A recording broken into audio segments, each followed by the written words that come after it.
Alright, so for this video, I am going to be reviewing the first 2 episodes of American Horror Story NYC. Now, of course, this is the new season of American Horror Story that just premiered this past week. They are doing a different release structure this time around, which I do like. What they're doing is they are releasing 2 episodes at a time over the course of 5 weeks. First, they broadcast on Wednesday nights on FX, and then the next day, those same episodes are available on Hulu. Now, I remember the days where you had to wait an entire year for new seasons of American Horror Story to hit streaming. So to me, this is a super good setup as someone that prefers streaming to watching things over cable. Now, Ryan Murphy, of course, has been getting a lot of attention for the shows he has made on Netflix, including Dahmer and The Watcher. Those have smashed records over on Netflix and have a ton of people watching them.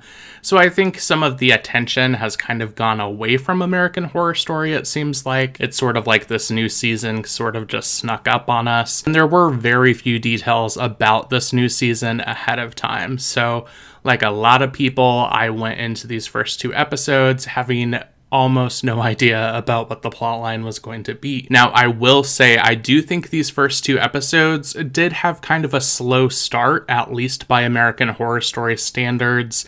They are definitely going for a more procedural crime drama as opposed to something that's more supernatural. They did tease supernatural elements, but we did not see any of those supernatural elements, at least in these first 2 episodes. Now, after watching these 2 episodes, it did pique my interest, and I do think I'm going to stay tuned for the rest of the season. But I will say, just temper your expectations a little bit, because I do think it is a kind of a different start than what we're used to from American Horror Story. Now, in this review, I am going to avoid any major spoilers, at least from the second episode, but I will go ahead and just kind of recap most things from the first episode.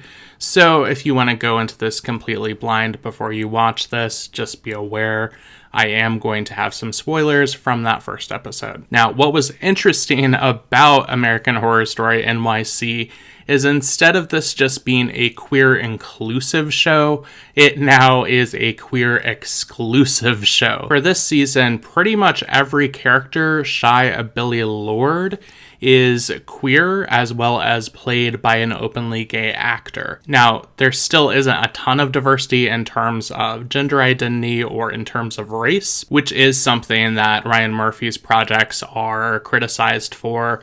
But I will say this does highlight, for at least gay male actors, the strides that Ryan Murphy has made, because I don't think that this type of story would have been greenlit for television when American Horror Story first started. Now, the story takes place in 1981, which is a significant year because that is the first year that we had recorded cases of HIV/AIDS in the United States. Queer culture in New York City was sort of the epicenter for the AIDS epidemic, so I do think this is going to continue to play a significant role as the season progresses. When the first episode starts out, we see a character, I believe he was an airline pilot, who's in the closet, and when he's staying at a hotel, this flight attendant tries to flirt with him. He's like, "No, you're a married woman."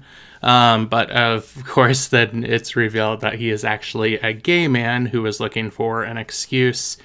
And he's apparently into some kinky stuff because he gets into full leather and then goes to a pier where gay men hook up for sex. Now, things don't turn out well for him because he is then beheaded, and they find his body in the river the next day. This leads us on a journey where we follow this gay couple, one of which is a closeted detective for the NYPD.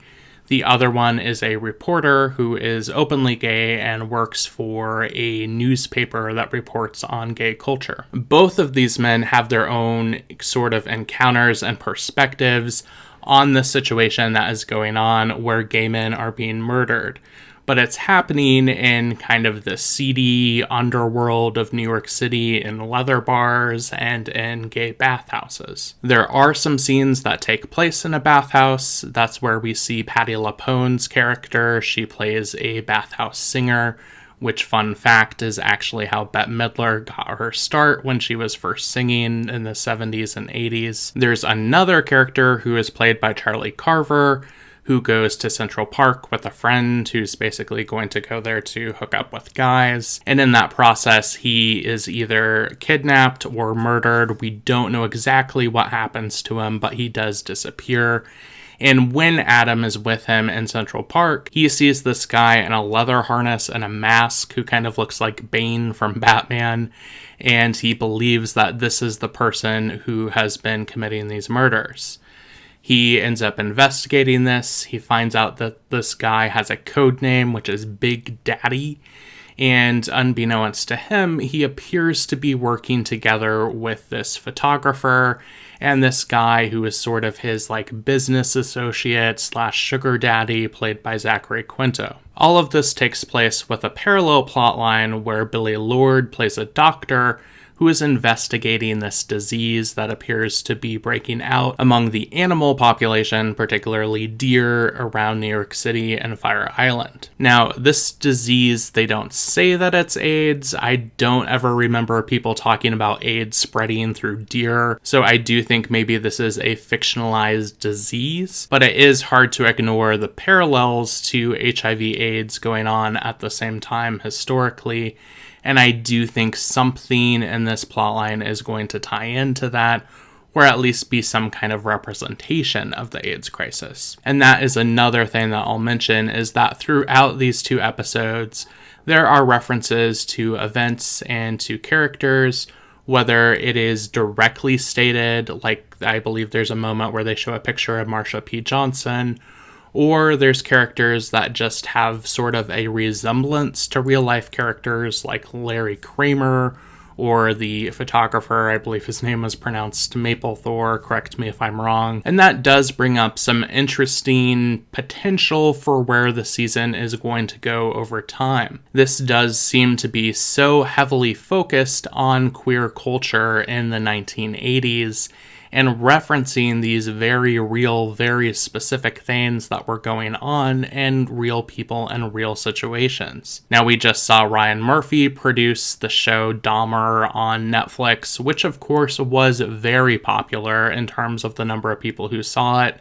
I watched all 10 episodes, as I'm sure a lot of you watching did. The series about Jeffrey Dahmer, though, did spark a lot of discussion over what is appropriate or not appropriate when it comes to portraying real-life trauma on screen. I do wonder with this season of American Horror Story if inserting real-life trauma like the AIDS epidemic into a spooky horror setting, if that is going to ruffle some feathers and be appropriate, or something that is going to push the wrong buttons. We have seen such a focus in Ryan Murphy's work on gay men that are either victims who are murdered or the murderers themselves, and I wonder if we need to see more of that on screen. It does seem like Ryan Murphy has sort of created this theater of queer trauma, and for as much as I do appreciate the strides that he's been able to make for portrayals of gay men on camera, I do wonder if there's too much focus on very specific types of queer trauma. Even so, I am very curious about watching the rest of this season.